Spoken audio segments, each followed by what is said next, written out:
안녕하세요. 임플란트 타이거입니다. 소득이 감소했지만 코로나19 피해 지원에서 한 번도 지원을 받지 못한 분들에게 지원해주는 사업이 있습니다. 그러니까 이번 4차 재난지원금 대부분 소상공인과 고용취약계층에 집중되다 보니 실제 소득이 감소해서 생활에 어려움이 큰데도 불구하고 아무런 지원을 받지 못했던 피해 가구, 이런 분들에게 가구당 50만 원을 지급해 줍니다. 이번에는 가구원 중에 한 사람이라도 올해 2021년 1월부터 5월까지 근로소득이나 사업소득이 감소한 사람이 한 사람이라도 포함되어 있으면 신청 대상이 되는 겁니다. 그러니까 아버지, 어머니는 오히려 소득이 늘었고 나는 소득이 줄었다. 그럼에도 불구하고 가구 전체 소득의 합이 기준 중위소득 75% 이하이면서 재산 총액이 대도시 기준 6억 이하다, 중소도시 기준 3억 5천 이하다, 농어촌 기준 3억 이하다, 이렇다면 신청할 수 있다는 것이죠. 그러니까 그 폭이 조금 더 확대되었는데요. 한시생계 지원사업 전국의 80만 가구를 대상으로 지원해 주기로 했습니다. 5월 10일부터 신청하기 시작하는데요. 어떻게 신청하고 또 신청할 때 어떤 서류가 필요한지 알아보려고 하는데요. 오늘의 영상 궁금하시면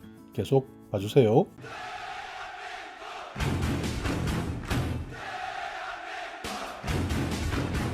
네, 한시생계 지원 사업 이제 드디어 실제 신청 기간이 다가왔습니다. 5월 10일부터는 인터넷, 5월 17일부터는 읍면동 주민센터를 통해서 신청하시면 됩니다. 가구원 중에 어느 한 사람이 2021년 1월부터 5월까지 근로소득이 2019년이나 2020년, 그러니까 작년이나 재작년에 비해서 소득이 감소했다라는 분들이 한 사람이라도 포함되어 있다면 이분들은 이번 한시생계 지원 사업의 대상이 됩니다. 그러니까 여기에서 이야기하는 가구 전체 소득의 합 기준 중위소득 75% 이하, 여기에는요 1인 가구일 경우에는 137만 원 이하의 소득이 있으면 해당되시고 4인 가구는 365만 원 이하에 해당되셔야 됩니다. 여기에 대도시는 전체 재산 기준을 6억 이하로 구분하고 있고요. 중소도시는 3억 5천 이하에 해당되시면 지원할 수 있습니다. 농어촌에서는 3억 이하의 재산 기준에 포함되어야 합니다. 다만 신청하지 못하는 분들을 명확하게 구분해놨는데요. 현재 기초생활보장 수급자 중에서 생계급여를 받고 있다 하는 분들은 신청할 수 없다. 그리고 긴급복지지원제도에서 현재 생계지원을 받고 계시는 분, 이런 분들은 중복해서 지원받는 것으로 판단하기 때문에 지원받을 수 없다 하는 내용이고요. 이번 내용은 올해 4차 재난지원금에서 혜택을 받지 못한 분들에게 드리는 지원금이기 때문에 이미 4차 재난지원금을 받으셨다 하는 분들은 받을 수 없습니다. 그러니까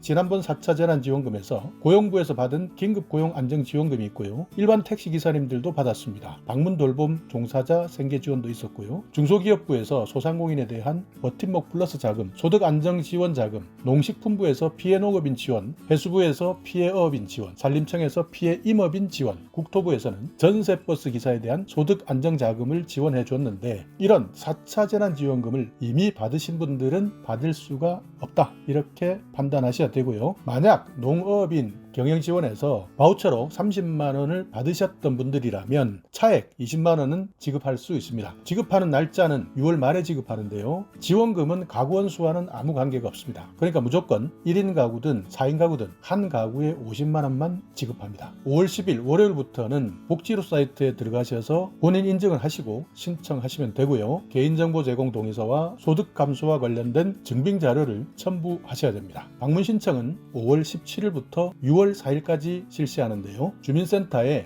신분증을 가지고 가셔서 신청서 그리고 개인정보 제공 동의서, 소득 감소 증빙 자료를 제출하셔야 됩니다.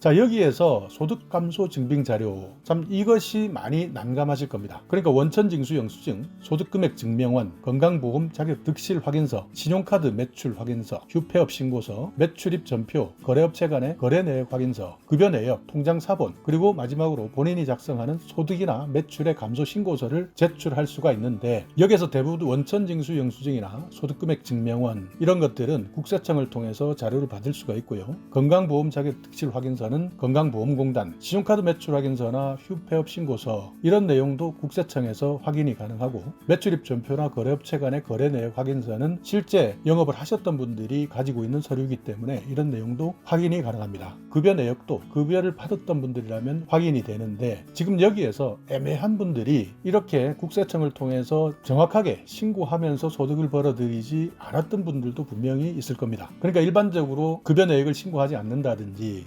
일용직으로 근무하면서 급여 내역을 신고하지 않았다든지 이렇게 해서 내가 일은 했지만 그래서 소득이 있긴 했지만 실제 내가 얼마를 벌었다 또 내가 지금 얼마만큼 소득이 감소했다는 것을 증빙하기 어려운 사람들이 많으실 텐데요. 이런 분들을 위해서 본인 작성 소득 감소 신고서를 제출하게 되는데 이때는 본인이 스스로 내가 2019년, 2020년 그리고 올해 1월부터 5월까지 어떻게 생활해왔고 어떤 직종에서 일을 해왔다라는 내용을 직접 작성해서 제출하는 겁니다. 그러니까 이 소득 감소 신고서는 실제 법적인 증거 능력이나 증빙 자료가 되지 않지만 지방자치단체에서 이런 내용을 위원회를 통해서 심의할 수 있도록 길을 열어놓고 있습니다. 그러니까 지방자치단체장이 사각지대를 없애기 위해서 조금 더 중에서 어느 한 사람만이라도 소득이 감소했다면 이번 한시생계비의 지원 대상이 되는 것이고요. 또 소득 감소를 객관적으로 증빙할 수 없는 사람들을 위해서 이렇게 본인 작성 소득 감소 신고서를 작성해서 제출해도 인정해 주겠다라고 하는 겁니다. 저도 이 소득 감소 신고서에 대해서는 한 번도 본 적이 없고 형식도 잘 모르기 때문에 한번 직접 전화해서 물어보도록 하겠습니다. 예, 저 한시생계 지원 담당하시는 분들 부탁합니다. 잠깐만 기다려주세요. 네, 전화 받겠습니다. 예, 한시생계 지원 신청할 때 제출해야 되는 서류가 있던데 네네. 소득 감소 증빙 자료가 있지 않습니까? 네. 소득 감소 증빙 자료 중에 본인 작성 소득 감소 신고서. 아, 네네. 그것도 있으세요. 예, 이거는 어디에 비치대가 있는 거죠? 그거는 주민센터에 나중에 17일 날에 방문 신청하시면은 드리거든요. 예. 그거 작성하셔도 되시고, 그러면 그 전년도나 뭐 이거 평균 소득을 확인할 수 있는 그것도 없으신 건가요? 예, 그래서 아예 없으신 거네요. 아, 그래서 요거를 근데 작성하셔도 이게 다 되시는 건 아니시고 예. 자료는 또 심사를 또 하거든요, 구청에서. 예. 그래서 그 심사해서 위원회 심사 심의를 거쳐서 이제 될지 안 될지 결정이 되는 거라 가지고 증빙 자료가 없는 경우여 가지고요. 예. 그거는 조사를 해봐야 알 수 있어요. 한 2달 정도 해봐야 할 수 있고, 한 달, 2달 정도 해봐야 할 수 있는 거라 가지고, 우선은 소득 감소 신고는 오시면은 드립니다. 주민센터에 가게 되면 네네, 드립니다. 네네. 근데 이제 문제가 네. 지금 소득 감소 신고를 하는 사람이 과거에 자료가 없기 때문에 그렇죠. 근거 자료가 없기 때문에 이걸 제출하는 거라서 위원회에서 심의를 통해서 이게 확정이 되는 거거든요. 그래서 저희는 자료만 이제 올리는 거고. 예. 네네. 뭐 세부적인 사항은 그 구청에서 심사를 하십니다. 예. 그러면 여기에 소득 감소 신고서를 작성을 하는데 제 말은 네네. 소득 감소한 사항을 증명할 수 없는데 여기에 들어가는 내용이 구체적으로 어떻게 돼야 된다는 거예요? 글쎄 아직 저희가 그 서류가 안 와가지고요.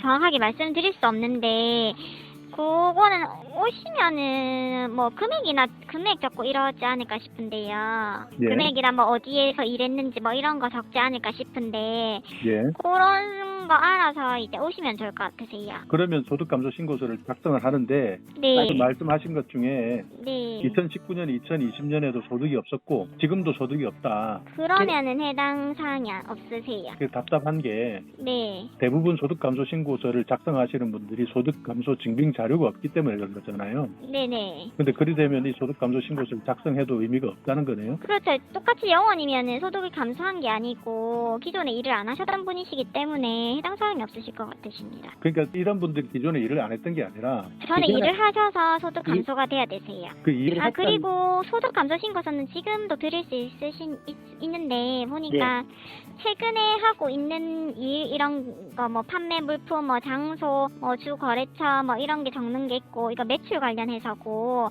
작업상은 아니시죠. 그냥 근로하시는 거죠. 그러니까 최근 하는 일을 구체적으로 작성하셔야 되시고 장소 업체 작성하셔야 되시고 뭐 최근 근로제공 업체명 주소 및 연락처 이런 게 나와 있고요. 그리고 신고자 뭐 본인 이런 인적사항 적는 게 나왔고 소득이라고 해서 최근 소득 적는 게 나와 있고 과거 비교 소득 및 감소 내용이라고 해서 또 적는 칸이 있어요. 네네. 네, 비교 소득 과거 비교 소득이라는 거는 19년 또는 20년도 평균 소득 이거는 아니면은 19년도 상반기 또는 하반기 월 소득 또는 평균 소득을 적는 게 있고요. 19년도 20년도. 이걸 그리고 네. 여쭤보고 싶은 게 소득 감소를 증빙할 수 있는 자료가 없기 때문에 이걸 기억에 의해서 의존해서 적어야 되는지. 그렇죠. 기억에 의해서 적는 거죠. 그럼 업체명이라든지 또 내가 그렇죠. 얼마 받았다, 언제 네. 일했다, 어떤 종류의 네. 일을 했다, 이걸 기억에 네. 의해서 네, 적어놓고. 그거는 최근 근로네요. 최근에 일을 하고 있을 때 적는 거고. 그러니까 과거 19년, 20년 말입니다. 19년, 20년에 대비해서 네, 그렇죠. 최근에 얼마 받는지, 네네네. 그렇죠. 적는 그러니까 란이 있습니다. 네. 19년, 20년 자료가 없기 때문에 기억에 의해서 적어도 그 금액을 적고 최근에 일을 하시면은 그 장소 네. 업체나 이런 업체명이나 주소, 연락처 이런 거 적는 란이 있거든요. 금액도 그래. 적는 란이 있고. 네. 그렇죠. 그러면 네네. 심의위원회를 열어서 그렇죠. 네. 여기에서 심의위원회에서는 실제 이걸 확인할 수가 없을 거 아니에요. 글쎄 거기서 확인하는지 안 하는지 제가 확인은 할 수 없고요. 거기서 또 절차가 있을 거라 가지고 네. 어쨌든 별도 심의를 통해서 지급 여부가 결정된다고만 제가 알고 있습니다. 여기에서는 어찌되든 본인 작성 소득 감소 신고서 안에 있는 네, 작성하셔서 제출하셔야 되세요.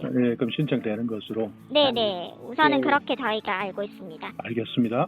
네, 감사합니다. 네. 네. 네. 이렇게 본인이 객관적으로 증빙할 수 있는 자료가 없다 하는 분들은 본인이 직접 소득 감소 신고서를 작성해서 제출해 주시면 되는데 2019년, 2020년 조금이라도 소득이 있었다면 그 내용을 증빙할 수 있도록 하시고 여기에 1월부터 5월까지 가장 소득이 적은 사람들부터 심의위원회에서 심사하고 결정할 것으로 보입니다. 그러니까 소득 감소 증빙 자료가 없다라고 해서 모두 포기하지 마시고 신고하시면 한시생계비를 지원받을 수 있습니다. 자, 오늘 영상 여러분께 조금이나마 유익한 정보가 있었다면요. 오늘도 구독 그리고 좋아요 부탁드리겠습니다.